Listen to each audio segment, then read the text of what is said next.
Welcome back to another exciting episode of the Pestogen Podcast. Tonight we're joined by wildlife expert Bill Knapp, who takes us deep into the world of animal control, from trapping his first animals at just 5 years old to helping build some of the first wildlife control organizations in the country. He shares how the industry has evolved, what it really takes to handle wildlife professionally, and why dealing with animals isn't just about the catch, it's about the people too. We get into some wild stories, including high-stakes jobs in Texas managing coyotes and feral hogs, close encounters with bears, and the surprising challenges of animals you wouldn't expect, like beavers and even a single stubborn rat. Bill also breaks down common myths, explaining why DIY solutions and quick fixes don't work, and why proper removal and exclusion is key. Plus, we talk about the realities of the job, the risks, the weirdest situations, and the sometimes frustrating interactions with the public. It's equal parts education, eye-opening, and entertaining.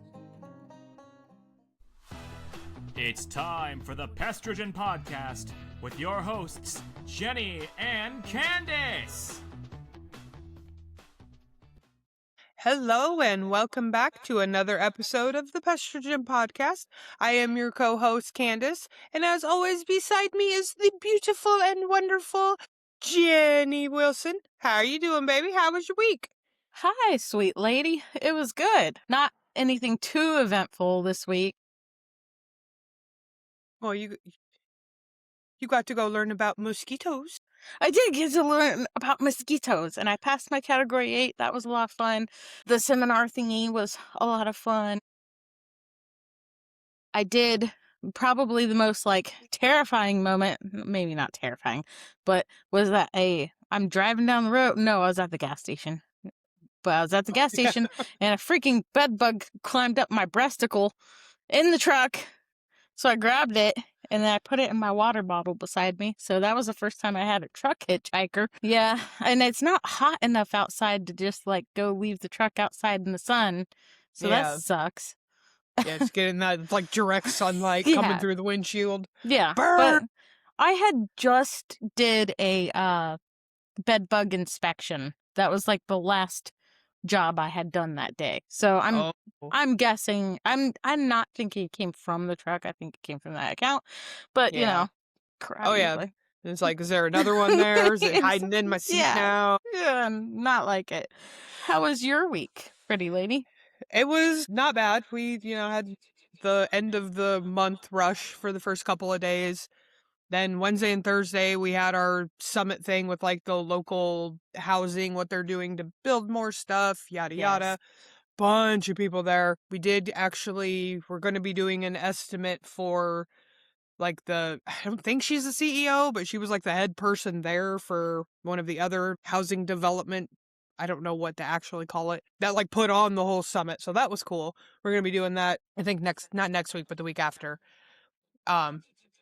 And yeah, just got to commingle, just got to sit around and hang out with some of our clients that work at the housing authority or some of the other housing community, property managers and stuff. They were all there. So we were just hanging out and BSing with them majority of the time. That's awesome. Yeah, it was a lot of fun. Yeah. We didn't, or because the first day it ended at 4:30, but we left about 2:30 or so because the end of it was just networking and blah, blah, blah. And we're we've done enough. Right. And then the second day, about 11:30 or so rolled around and Brandon's you ready to go? I'm yes, please. Yeah. I don't want to be here anymore. Yeah. That social meter really runs out at a certain point. Have their TV flashing the sponsors and stuff and then seeing our logo on there. I'm yay. Yeah. And then the second day they actually were announcing the sponsors and when they said family pest control, the ladies we were sitting with, they were yay. That's awesome. You guys are amazing. It was fun. Yeah. Good. Well, I'm glad, lady. We do have a special guest with us today.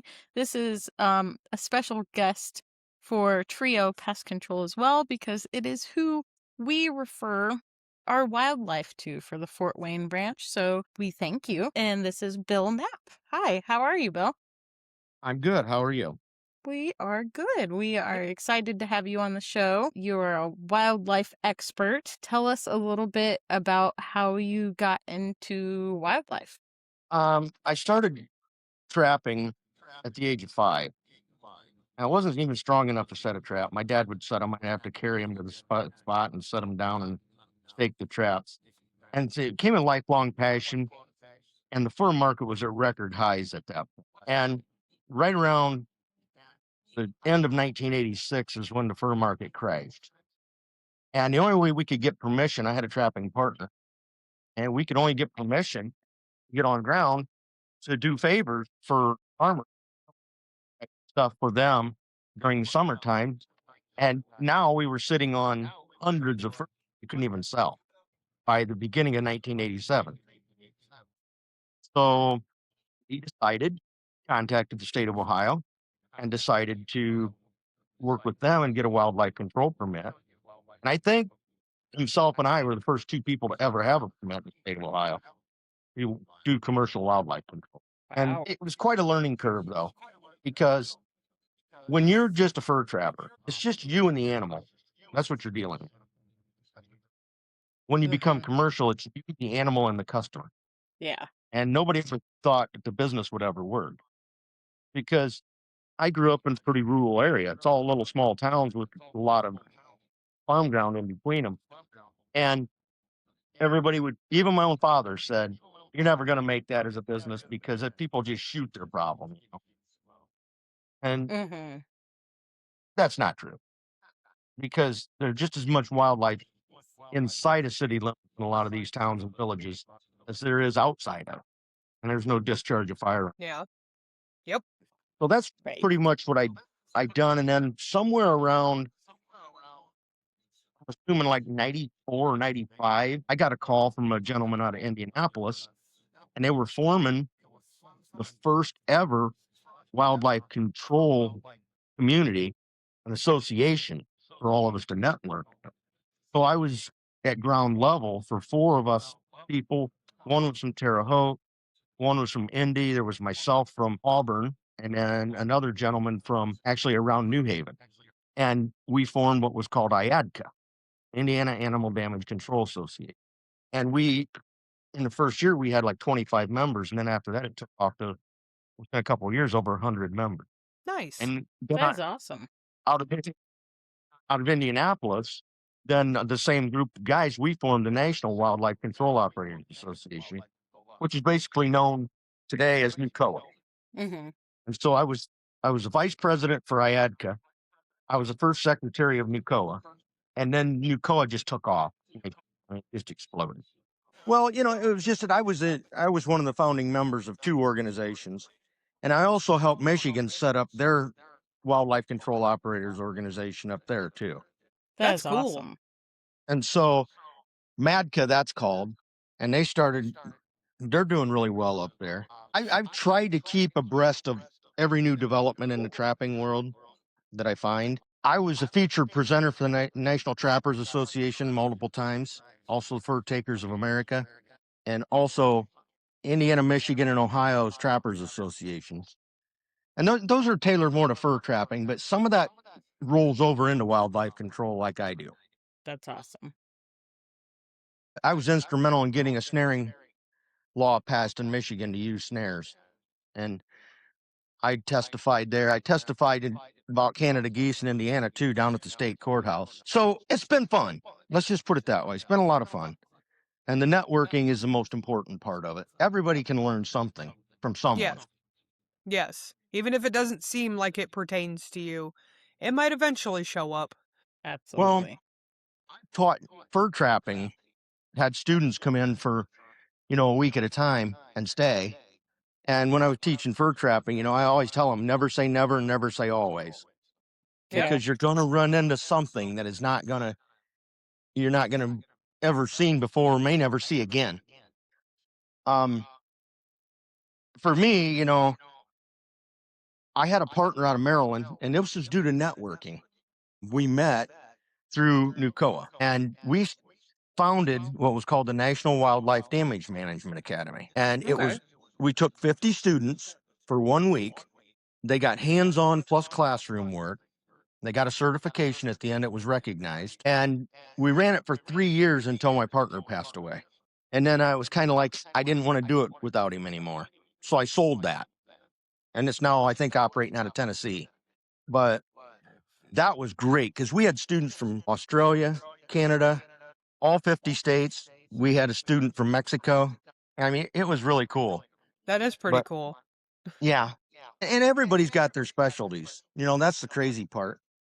When you get across the world, you start looking. No, the guys up in Canada, they're constantly dealing with squirrel issues. I mean, it's almost nonstop. But then you get into, one of my students that ended up becoming an instructor too. He was from Colorado, and he was always running into porcupine issues. Oh gosh.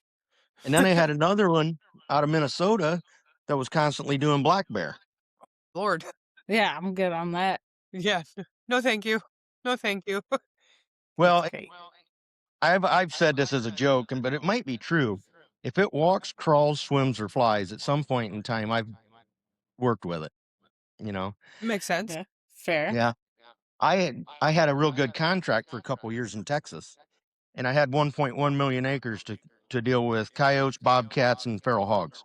Yeah, I know the hogs are a huge thing down in Texas. Yeah, I would be down there for 30 days. Yeah. And it was fun because there was a lot of challenges involved in it. First and foremost, in the state of Texas, they have their own state animal damage control is what they are still calling it. You pay a penny per acre, and you get an agent for 12 months.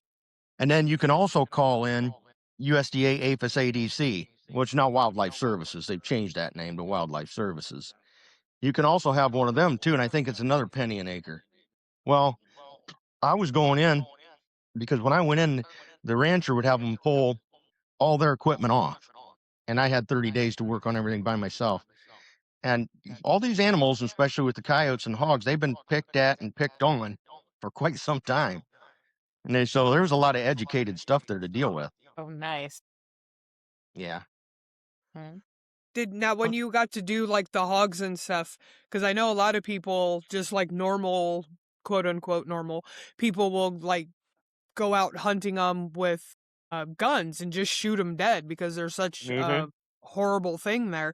Did you get to do that too, or did you actually like trap them? I done snaring and hunting, both. Oh. And I had a market set up because generally speaking, when you deal with the feral hog, the best of them you ever want to put on your table is about an 80-pound dry sow.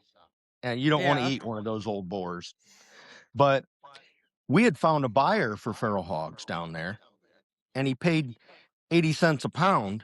And all we had to do was just zip the intestines out, and we hung them in a cooler. He would come in a refrigerated truck and buy up, he'd weigh them all and buy up what we had, and then he'd come back the next week and buy up more. Was he actually eating them? He was selling them to restaurants. Yeah, I heard wild boar is not good to eat, but I mean, maybe some people like it. The dry sows are just, the small ones are just amazing. They're just amazing. Okay. But when you get into the old boars and stuff, Yeah. a lot of those get turned into pepperoni or sausage. Oh, okay. That makes sense. There's an aging process they go through. Yeah. That makes sense. I've done deer control.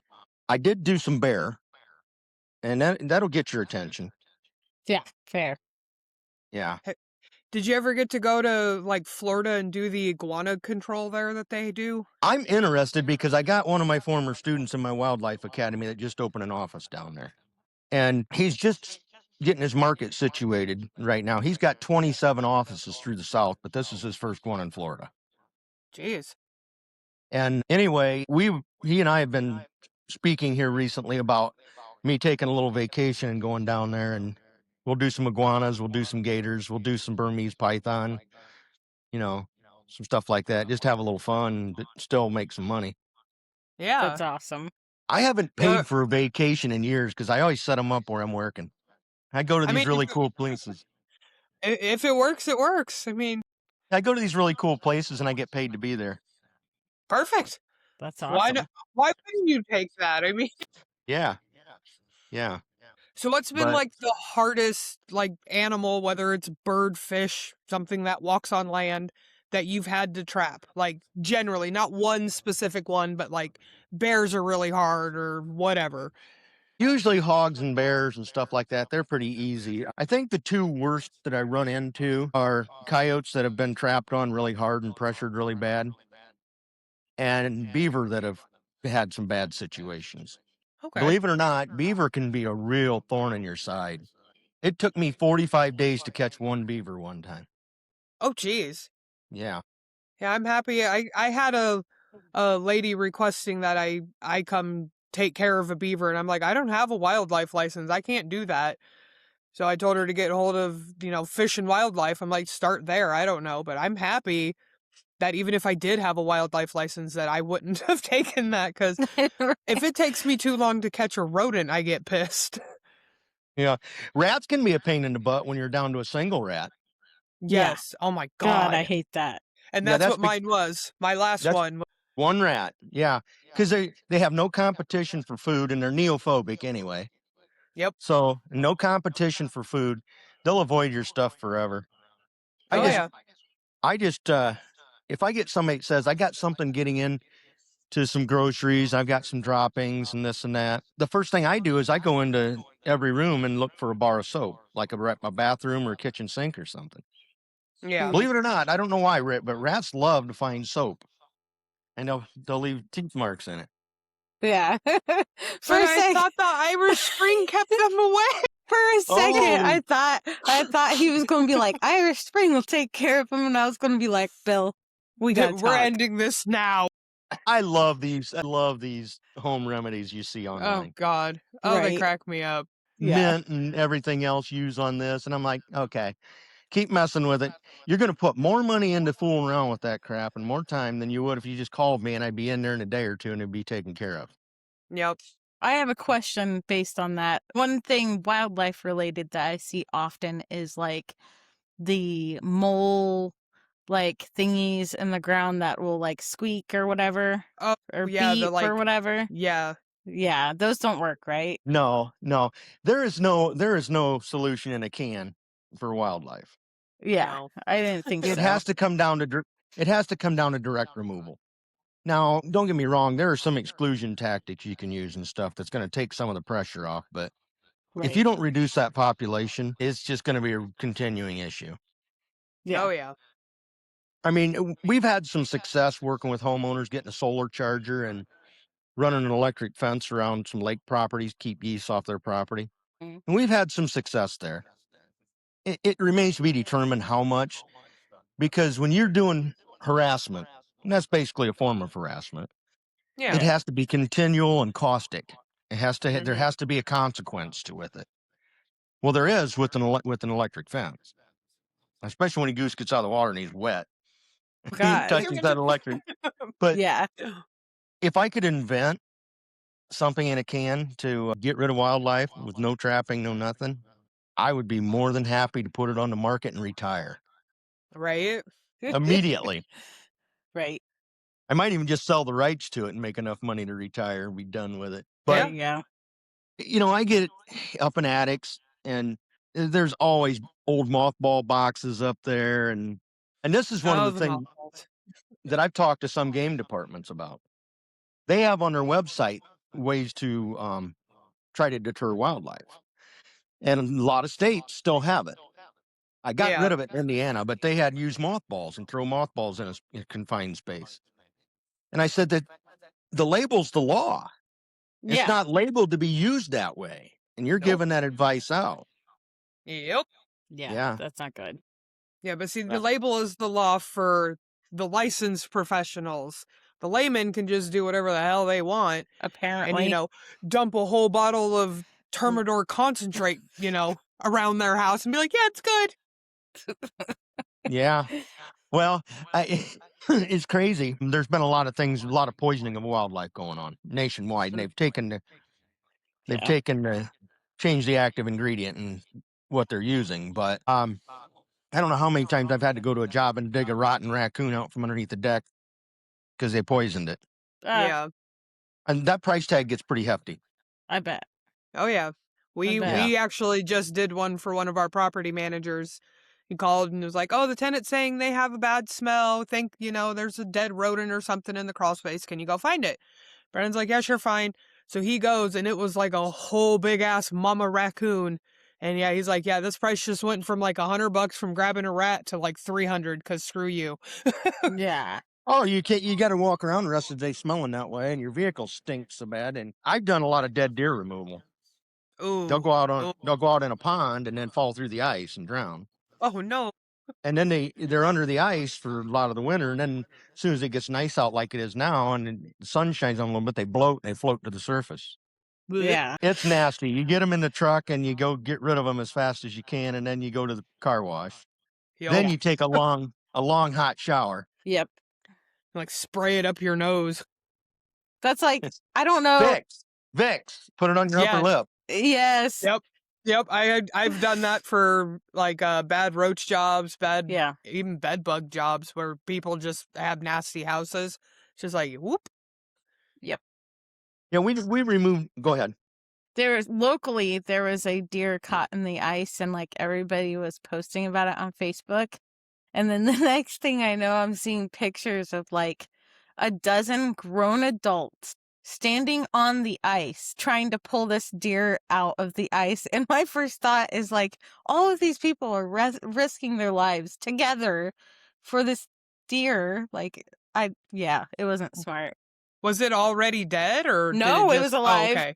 But Okay. but 12 adults, like that's not smart. Yeah, if but- the deer cracked the ice and went through, what makes you think that 12-ass full-grown adults? or even like a couple, like come Right. on, like I don't know, be smarter, whatever it is. We live in a crazy society, okay? We live in a society where a lot of people will put the lives of an animal above that of a human being. That's Yeah. very true. It's And- very true. Yeah. And they could have done something so much smarter. Yeah. There's a trailer court in my service area that has so many feral cats in it. They have trails going all over the park, going in between trailers, going up under them, and everything else. Yeah. You think that they'll ever do any control measures there? They called me to trap some, and as soon as I got out there, I didn't even get a trap out of the truck. And I had 30, 40 people screaming at me and going to have me arrested and everything else. I didn't even, I said, what are you going to get me arrested for? I haven't even set a trap. Yep. You know, Yeah. just leave me alone. And finally, I Yeah. just went back to the office. I said, I'm not going to do it. Yeah. It's just, I'm going to have traps smashed flat. I'm going to have constant releases. I'm going to have all these problems. I'm going to have people following me everywhere I go. Nope. Yep. Nope. I'm just Yep. done with it. I've Yeah, gotten. Oh no, go ahead. We have an apartment complex that when we got it, there's a bunch of vent screens blown out. So and it's a big ass one. So as we were going around treating buildings and stuff, we would, fix this vent screen, fix that one. We'd come back the next month and the ones we just fixed were kicked back in. And we're going, what the Yeah. fuck happened?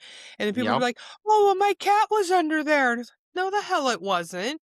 We looked. It wasn't there. And they're freaking out. So we told the property manager that we're not fixing them anymore.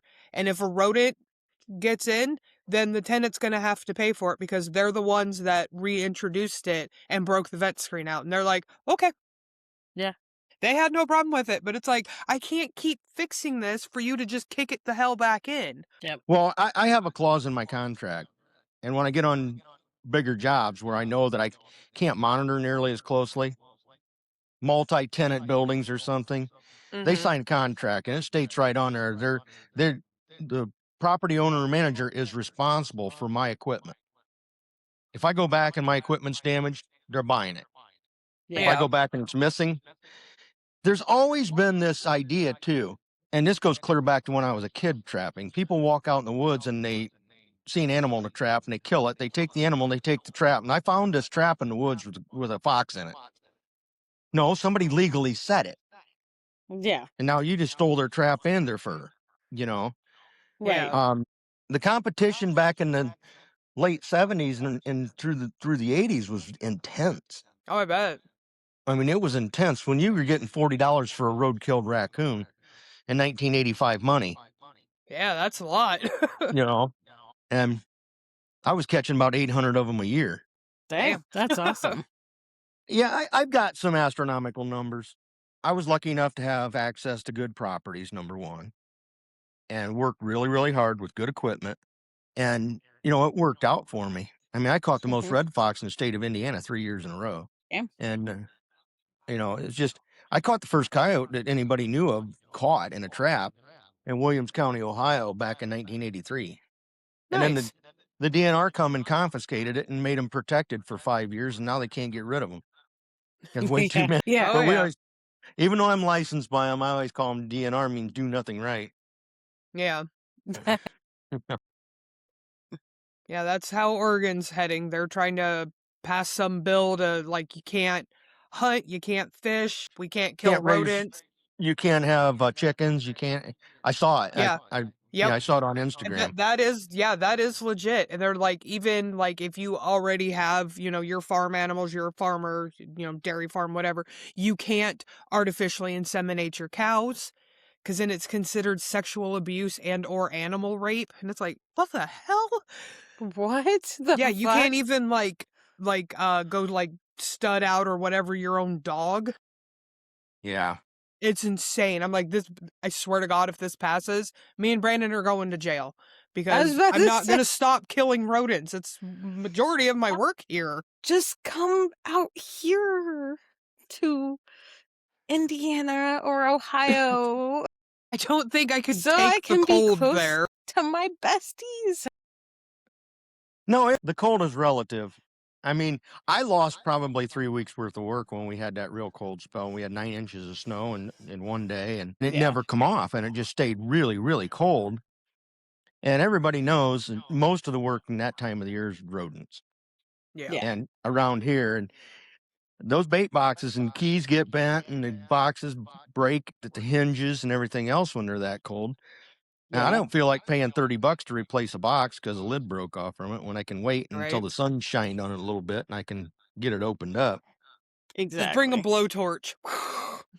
Hey, Just be my careful. luck, I'd set the building on fire, and then they would say your insurance doesn't cover a blowtorch. Well, it should. We need to add a new clause for that. Right.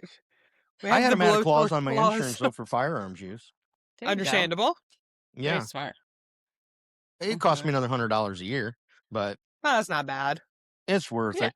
Yeah, Well, definitely. these rural areas, these people are pretty open to a lot of things, Yeah. Yeah. and they're like, just kill the thing, you Yeah. know. Take- They don't care how it's removed. They just want it out of there. Yep. And I've been times I pulled in someone's driveway, and there's a lot of times I don't even meet a customer until after I've done work for them 3 or 4 times. Because they're at work, I go over there during the day. They give me the address. I go look it over. I set it up. Said there's 2 traps. Here's where they're at. Check them. Tell me when I've got to capture. But I pulled in the driveway and had a groundhog in the backyard. They wanted to remove, and I just slide the rifle from behind the seat and pop him and throw him in the back of the truck, and then we start looking at it. Yeah, we start looking at exclusion techniques then. Nice. That's awesome. So, how much exclusion work do you do? I do a tremendous amount of exclusion work. Makes sense. I do a lot of decks and sheds for all kinds of critters getting underneath them. It's pretty labor intensive. We're digging in a rat wall trench and putting it in. And then I also do a tremendous amount of bat work, which is all exclusion work for the most part. Yeah. Yeah. Oh, yeah. We do And a little so- bit of bat work, not a lot. I'll be rolling pretty quick. I've got one job that I'm still waiting on approval for. I have 2 more sitting, but the weather's not been conducive. This rain and just Yeah. everything. And I have 2 sitting, 1 probably coming in, and we just hit April. Mm-hmm. And when we get toward the end of the month, that's when it's really going to roll. Oh, yeah. Oh, yeah. I'm Yeah. excited. Yeah. I have another one though, that I'm probably going to go look at tomorrow, north of me a ways, but kind of interesting because it's an old barn that was restored into a house. Oh, Yeah. nice. That's cool. Yeah. That's going to be a high one. Yeah. That's going to be renting a lift. Definitely. fun. Yeah. Yeah, because Ladders and I, we get along okay, but we try to keep it to a minimum. Yeah. Little bit of interaction, we're good. Too much? No, I'm good. Yep. Agreed on that notion. Well, I sold my 32-foot ladder because I got tired of climbing it. I don't blame you. I do not blame you. And Yeah. in the last job I done a big job last fall. And I told the guy, I said, I don't even have a 32-foot ladder anymore. And I said, I'm renting a lift and I'm just going to put it into the price. He was like, whatever it takes, Bill, just do it. And that's how a lot of people are, especially if they're tired of dealing with whatever they're dealing with. They're just like, whatever, just get it done. Cool. Yeah. We have a lot of startups that come along, though. I mean, in this area, it used to be roofers that would do this, but now it's wildlife control guys. They get a permit from the state. They Mhm. open a business. They go out and they screw up a bunch of stuff. And in about 3 years, they're out of the business. And I come along and I'm fixing everything behind them, Oh, yeah. Yeah. you know. And I just, Mhm. I keep thinking to myself, it's not hard to get training. It's not. You just got to look It's for it. you just look around and it'll make a nice vacation actually too, if you put it together properly. Hmm. But generally it's new guys. I can always tell when a new one starts up because I keep getting phone calls from the same number asking for pricing. Say, how much do you charge for your setup fee and how much you charge on a per animal basis? And I said, I just get real vague with them. I just say, look, I charge a service fee to every job I go to. Mhm. I'm not going to turn the key on my truck without making profit. Yeah. Right. I can go broke with a decent looking truck sitting in my driveway and I can watch cartoons all day. I can charge a Yeah. service fee and get out there and make money Right. Exactly. Yeah. and then wear a truck Absolutely. out and have to buy a new one. But, we all have overhead costs. Oh, Yeah. yeah. And I'm a sole proprietor. So, I'm providing for my own health care. I'm Yep. providing, obviously, for taxes, my IRA, for my Mhm. retirement. I have to Mhm. provide all these things. And I had a guy I knew wasn't gigging me on a price or anything, but he said he had a groundhog underneath his deck. And I said, well, where are you located? And I found out he was like 35 miles away. It rolled up into about $250 is what it would have cost. Yeah. Mhm. Well, that's just ridiculous. I said, that's fine with me. Catch him yourself then. Yeah. Yeah. That is what it is. I mean, Yeah. I get that with, $300 jobs are like, that's insane for you to catch a rat for $300. I'm like, all right, fine, do it yourself then. Yeah. But when you call me because you haven't finished it, the price just goes up. So we can start it now for 300, or you can pay it in 3 months when you can't do anything, and then it'll be, 600. Yeah, and you get a lot of this, I'm on a lot of groups for communities like Nosy Neighbors of Auburn, and all these other ones on Facebook. And somebody will say, hey, I'm looking for someone to remove this darn groundhog or this raccoon. I've got raccoons in my attic. And all these people will respond and say, well, just go out to the farm store and buy a cage trap and bait it and catch it and then just run it out in the country and drop it off. And then I'm like, do you realize there are state regulations that say and prohibit in the 3 Yeah. states that I'm licensed in, they prohibit you taking an animal out in the country and dropping it off. I'm pretty sure that's prohibited in Oregon as well. Yeah, you either euthanize Yep. or if you do relocate, you have to have permission from a property manager or property owner to put that animal on there. Mm-hmm. Right. It's only And fair. if they're a nuisance species, especially like we have so many raccoons here, it's unbelievable. I mean, that's the summertime fragrance in Indiana, in Ugh. Ohio, is raccoons rotting alongside the road. But Yeah, it is. you have so many of these things that I just euthanize because it's safer for the animal Yeah. population as a whole.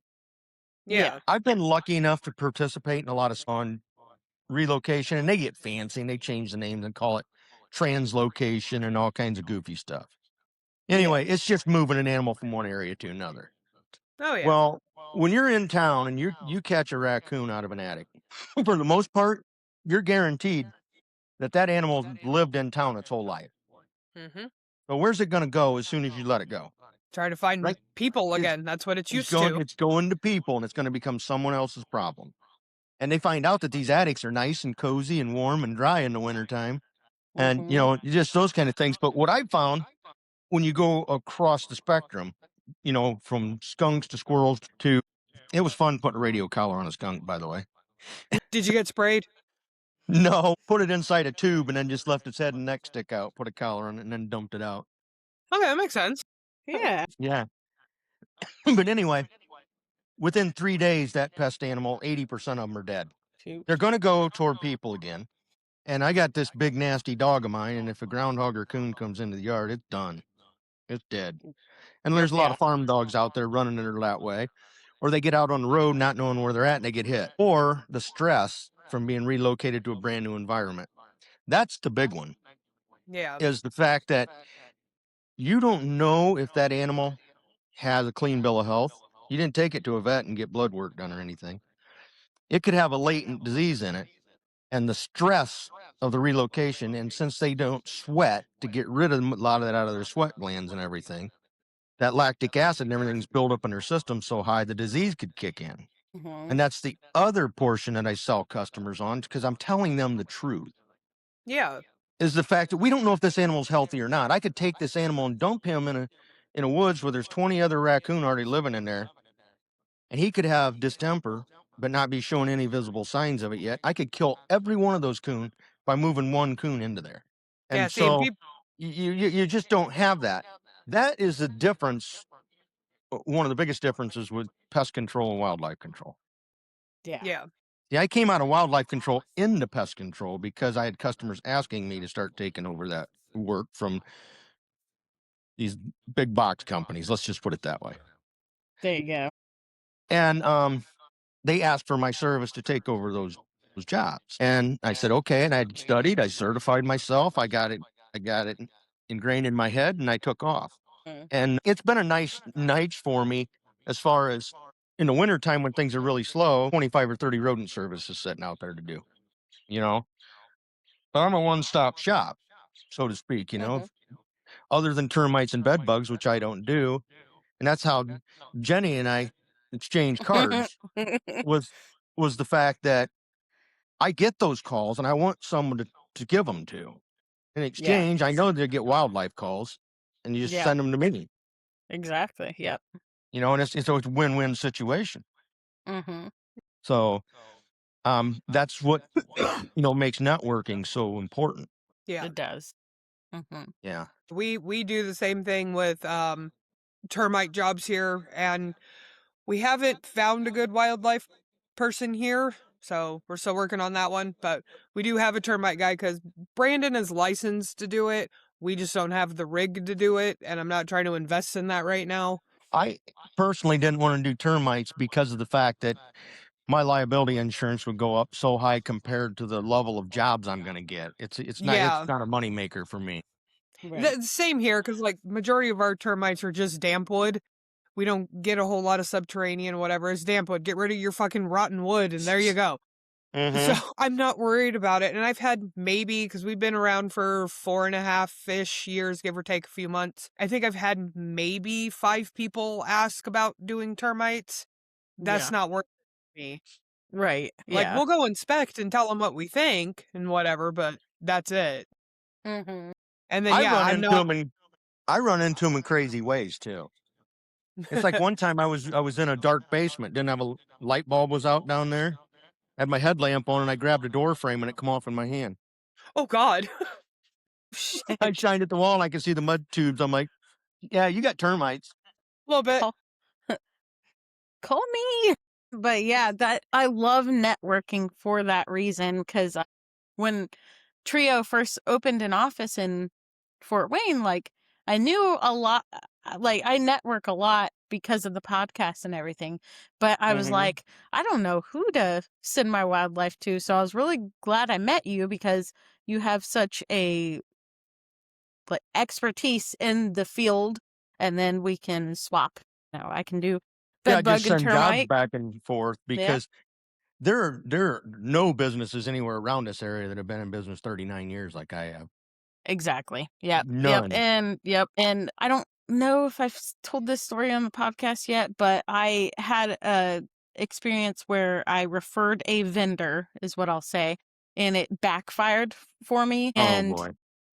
And it wasn't wildlife, but it was a vendor and it backfired on me. So when it came to wildlife, I kept telling boss man Bill of Trio, like, dude, I don't know who to send my wildlife to. Now I'm scared of vendors. And Bill's like, you'll figure it out in due time. So I'm glad I met Bill Knapp, because now I don't have to worry about that. If anybody, and Stacy, our wonderful, amazing queen in the office, if she gets a call, she knows to send it to him too. So it works out. Yes. Yeah, these kind of working relationships are really good. Those kind of Yes. networking. Mhm. It They really are. also, see, when this industry that I'm in first started, there was so much jealousy and animosity and everything. And that came about because 3 guys got into leadership positions within the wildlife control community, and they formed what was called Indiana Goose Management. Well, Canada geese back then were a big, big deal. Lots of money in Canada geese and everything. And they strangled everybody else. Because they had all the contacts with the DNR, so they could step right in and take every goose job. And the rest of us weren't getting any. And you'll see them working 3 miles from my house, rounding up geese, coming out of Indianapolis. But I never even got a chance to bid the job or anything. Yeah. Well, we got rid of those guys. So they, There we between go. enough complaints to the DNR and everything else. But then they've changed some regulations on Canada geese, and now a lot of homeowners associations and lake associations are doing their own geese. Okay. But So do you still do a lot of them? no, not very often at all. Because they're doing them. They're doing the oiling of the eggs in the spring, and then in the summer they're doing the roundups and taking them all off. See, before you had to round them up and take them to an approved location by the DNR and drop all your live geese off when you done a roundup. Mm-hmm. Well, you only had a 10% loss rate that was acceptable, or they wouldn't give you another permit. So you'd have guys pulling off the side of the road, chucking dead geese in a ditch somewhere because some of them were dead in the trailer. Shit. But then these geese would get dumped somewhere. Usually it was in a state park. And as soon as they grew their flight feathers back, they were right back to the place they were just rounded up from.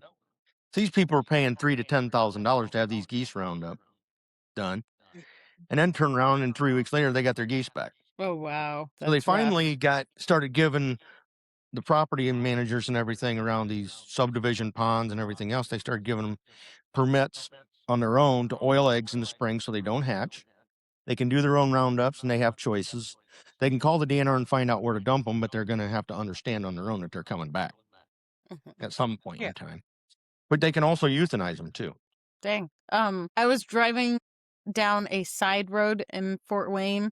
It's like an industrial park type part, and I'm driving down and I was like, is that a dead goose? And like square in the middle of the road. So either it was like a semi or somebody swerved to hit that bitch, okay? And I'm driving, I'm like, man, that's wild.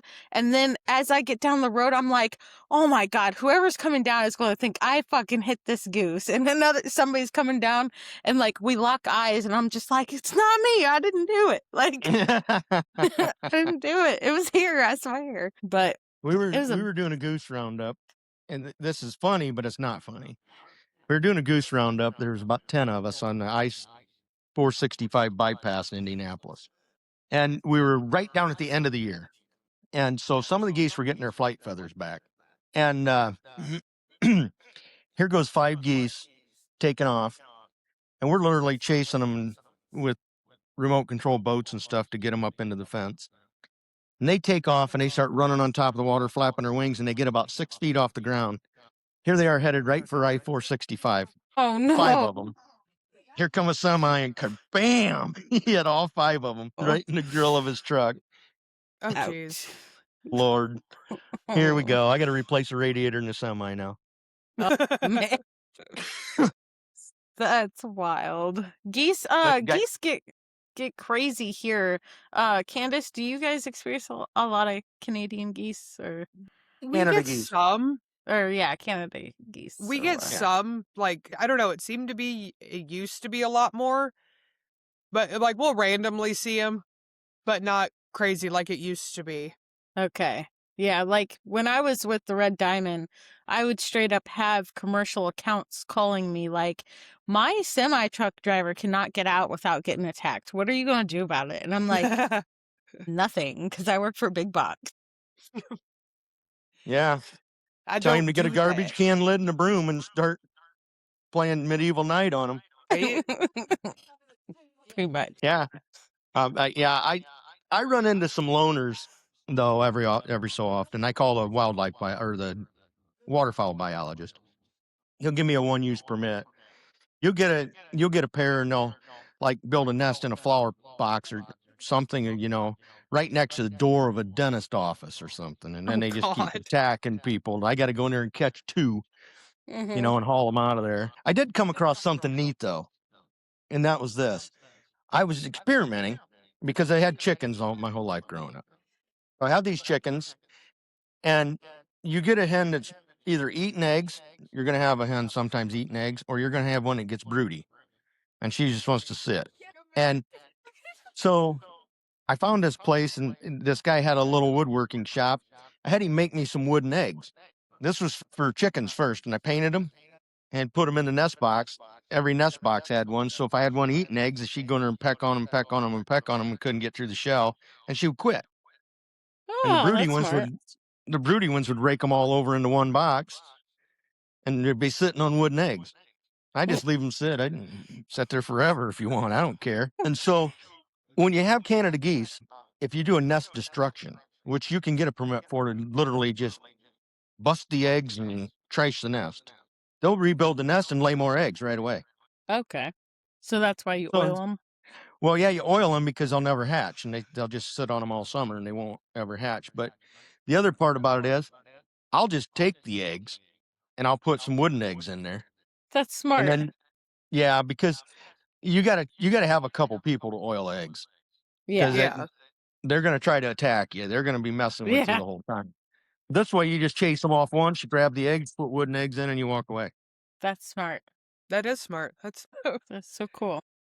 I know. I bet you have like a bajillion different tricks and tips up your sleeve that you've gone through all of your years of trapping and everything that you can't even like most of it probably just seems second nature to you, and to like us pest control or just even like the layman, they'd be like, "Oh my god, that's so genius." To you, you're just like, "It is what it is. That's what we do." Right. Sometimes, you'll make a mistake, and it works. Oh yeah. Hey, man, I'm gonna do this again. No, I do, and I got in a big argument with one of the cities where I lived, actually, in Indiana. They wanted to pass an ordinance that no one could set a trap in city limits. Was a cage trap or nothing. I mean, no trapping. They were going to have the animal shelter, and they were going to hire a full-time employee to do all wildlife control in the city. Just And I'm like, one. yeah, one. And I said, it's ridiculous. You guys are Yeah. idiots. Number Yeah. one, your people at the shelter don't even know how to identify a breed of dog most times, let alone handle wildlife. They're not set up for it. Number No. two, it's going to cost you somewhere around $200,000 to $250,000 a year to run one truck around the city, Mhm. because when you have a free, it's not free, but they perceive it as free, a taxpayer funded wildlife Right. situation. There's no impetus to fix the issue that allows the wildlife to get in. Yep. Exactly. They can just keep calling this guy, and he comes out and they think it's free, and he Yeah. sets a trap, he catches an animal, and he drives off with it. And you're like, I'll just call him back next week when I get another one in my attic. Mhm. Yeah. But when they call me and I come out there and I diagnose the issues and how the animals are getting in, and what we need to do and do it, and I give them a price, I said, you're going to have a warranty on this, and you're not going to have this problem ever again. Yeah. Mhm. You know, and I told them that. I said, but you think you can take somebody off the street, hire them, throw them in a pickup truck with over $100,000 worth of gear in the back of it, between catch poles, traps, baits, lures, everything else, and they're just going to hit the ground running? That's not the way this works. Right. And then I asked them, I said, what are you going to do with the animals? What are you going to do with all the animals you catch? Because for me, I've got a spot set up. Mhm. Yeah. I've literally got a friend that owns a dairy farm that has a compost pile. And what they do is they compost all their cattle that they get injured or die. And they put them in there, they cover them in compost, and 2 weeks later, it's gone. There's nothing left. Perfect. Mhm. Right. And there's no odors. Yeah. And so, It's I go to by his place every day in the summertime, and I just chuck them out there on the compost pile, and he smiles and waves, and yeah. every That's once in a while, Hey. I'll give him a freebie, like I'll spray his office there or something, while I'm around, or letting me get rid of all these carcasses. And it's a win-win, and That's awesome. I very rarely release anything now. Yeah. Smart. Yeah. Yeah, there's a company around here that will trap and release raccoons, and it's like, no, you can't do that. They don't care. That's not what we do here. And I'm like, yeah, you're literally breaking the law, but cool. Okay. Right. You know what? If Yeah. that's not what you do here, then get out of the business, because that's what we have to do. Oh no, Yeah. everything is you tried to, because like my husband used to work for him. If he brought any type of different idea to them, whether it be a chem usage or an exclusion, anything, well, we don't do that here. It's like, bitch. I like interacting with traditional pest control people that have their heads screwed on straight, because they do things differently than I do. We look at each other's equipment and stuff, and it's like, oh, this is cool. It was like, it's been over a decade ago, but a guy introduced me to the beetle Yeah. when they first come out, really. Mhm. And he's like, we call this the money stick, and we get a lot of yellow jackets in the fall. They're very heavy, and it's awesome, because I'll be doing a job doing maybe raccoons or something, and I look and there's a crack in a brick, and I'm watching them just zip in and out, making some extra money right there. Tell the customer, say, yeah, kill them, boom, boom, boom, hit them with the dust stick, and drive Yes. off. It's done. I But love that people. oh, I do too. I've got 3 of them. Nice. It helps short people. You know. I've got ladders. Yeah. Yeah, I don't think I've actually ever had to take down a paper wasp or anything hive on a ladder, because I have just my normal extension pole for my Webster head. My big one extends up to like 36 feet. Oh yeah. So I'll just use that fucker, because I ain't Yeah. getting on a ladder, getting swarmed and having to jump off. Nope. Not happening. Come on. Woo. No. You ain't No, gonna die. My knees aren't well, what they used to be. the shorter you keep the bee pole, though, the more delivery you get. Yeah. You're pushing so much air up that thing. So if I'm out there with my ladder anyway, but I've been on bat jobs where I'm doing exclusion work, and I'd find 2 or 3 nests of yellow jackets really working, and I'd have Oh to quit. God. I'd treat them and Yeah. then leave, allow it to Yeah. die off, go back the next day, and continue my work. Yeah. Smart. So, Candace, do you have any other questions? I can't think of anything. Hold on, Candace. This Yes. is really important. What were Yes. you drinking from? I was right drinking there? from my beautiful We have handmade matching mugs. Tony Spangler, not tumbler, ceramic coffee mug. That's I- us as mice, by the way, Yes. because we're go. adorable. Yes, these you can get them from spanglerart.com. You can get whatever design you want. Yes, you don't have say- to get our pretty little Yes, mice on yours. But ours say go out and kick some ass. So, Yeah. I got a customer. I've got this customer. She's really a wonderful lady. I've done work for her for probably 20 years. Just a wonderful gal. She every time I schedule her to stop by for anything, like the other day, I was looking at her deck for a groundhog issue. She thought that, but I already sealed it off. It was good. But anyway, she says, "Well, all the coffee's ready. Get in here." So I go in her house. We sit down, and she bought me my own mug, Oh, that's cute. and it says on it, "Iron Will, Iron Spirit," and then on the other side's got a horseshoe. oh, that's Oh, awesome. that's cute. And so I she's love always it. got my mug full when I walk in the door, and we have a cup of coffee. I see. I That's love adorable. like the bonds and the relationships you can build with clients when you're not working for a big box and rush through everything. You can just take the time and chit Yes. chat and enjoy a cup of coffee. Yes. I was actually friends with the former president. Yeah. Oh shoot. We were Yeah, Mike Dwyer was his name. Really a great guy. And he would get up in the area to check the Fort Wayne office and then go to South Bend. And he'd get a hold of me and we'd always meet for lunch or dinner, one of the two, and just have a really great time. And Critter Control is a direct competitor of mine, Yeah, right. but we still had a great relationship. And we would talk business, have a really great time. He'd always constantly said, sell me your business. Sell me your business. We won't enter the Critter Control brand. He goes, someday you're going to get old enough. You don't want to be up on roofs or anything anymore. I want to move you up the ladder in management all the way up. Well, then Orkin bought, Yeah. Yep. then Red Dime was bought out, and now By- they're getting bought out. Now they're getting, and now they're getting bought out again. It's madness. Yeah, Yeah. because I think I applied while I was with the Diamond, and I was like, oh shit, I didn't know it was the same thing. Whoops. Yeah. I all you got to do is just transfer across town.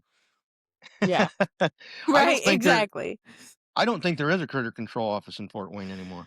Yeah, I don't think so either. I don't They know. stripped that guy of his franchise that had it. Yeah. And then Red Diamond started doing that work, and I was having all kinds of fun watching them do work. They were like, Yeah. quote unquote, a bunch of monkeys making love to a football. I love that saying, and I don't know why. But I don't just know love either. it. It's the first time I ever heard think it. it's but- the Oh, I've heard visual. it. I think so. It's just I yeah, think the you're going visual like- of it. Are you kidding me? Yeah, because it's like you think about it, and you're like, yeah, I could see that. That's a good big box analogy. Yes, it really is. That's great. Oh Lord, yeah. But I was watching them. 7 guys to screen 2 vents on a house. Oh my god. Yeah. Oh. That I was always like, Yeah. my son was doing that by himself when he was 12. Yeah. Yeah. That always confused me when I worked there for a big box was that there was a whole team of people to do the exclusion stuff, but they just called them the termite team. So then like I got sent out with them a few times and I was like, why the fuck am I doing Ridge Guard right now? I was like, I thought I was supposed to be doing termites. And it's like, no, this is part of the termite team. And I'm like, this isn't termites. I recommend to anybody that wants to do what I do, first and foremost, know your critters. I mean, know them. Yeah, right. You need to know every dropping, what it looks like, every piece of hair, every track. You need to know everything about their biology. Yeah. Yeah. Because animals, generally speaking, all behave in the same manner. Yeah. They have specific things they want. They want food, they want shelter, they want water, and they want sex. Those 4 things. Now, if you know their biology at the time of the year, you can pretty much know what is dictating what. But you're Yeah. also going to know their dietary habits, and you're going to say, Right. well, it's spring or it's fall. The skunks are going to be grubbing in lawns. Yeah. And so are coon. I mean, there's exceptions. Raccoons figure out that the dumpster behind KFC's got some really good junk in it. Mhm. But for the most part, you start looking for mulberry trees, especially with actually groundhogs. They love mulberries. I don't know if you've ever seen it or not, but a groundhog can and will climb a tree. I have I've never seen that. Never seen that. Yes, I've seen it multiple times. Climb That's up in awesome. trees and start eating. They'll eat the leaves and they'll also eat the mulberries too. And it really never makes a lot of sense to me because if you've ever been under a mulberry tree, they're laying all over the ground underneath there. Yeah. Right? Why'd you climb, bro? Yeah. it's like- Maybe they taste better up there? well, it could be in the fact that they're still taking nutrients from the tree. I don't know. Yeah. Yeah. I mean, but I do know they love them. Exercise. Right. Exercise. I put them on a treadmill. Right. That's great. That's I mean, it's a awesome. one-way trip, but they go on a treadmill. Yes. If it works, it works. It does. Yes. But hey, guys, for real though, if you want a tumbler or a mug, go to spanglerart.com. Bill, we want to thank you so much for being a guest today. You're awesome. And Trio Pest Control is happy to partner with you for wildlife. We thank you for your expertise and you're incredibly knowledgeable and you were a lot of fun to talk to tonight. Yes. Well, I appreciate that. I hope it was good. I can ramble on for a while though. I've just been doing this for so long. No, it's been wonderful. I thank you for having me on, and if you ever want to do it again, just give me a shout and let me know. Absolutely. I'll see if I can get my favorite customer to loan me your coffee mug. So the next time if you have me, I'll show you that mug. It's pretty cool. Yes, absolutely. Candace, what are we doing next week? Oh my God, you told me and now I don't remember. It was somebody else. It was somebody. Oh, he hasn't responded to me yet. So Okay, we don't so then so we don't know yet. know. We would like to once again thank you, Bill, for joining us. It was a pleasure to have you and talk with you. And I learned a hell of a lot. I'm sure Jenny has as well. Yes. So, on behalf of the Pestrogen Podcast, we would like to tell you goodbye and thank you and go out and kick some ass. Go out and I'm kick on some it. ass. Bye. Thank you. Bye.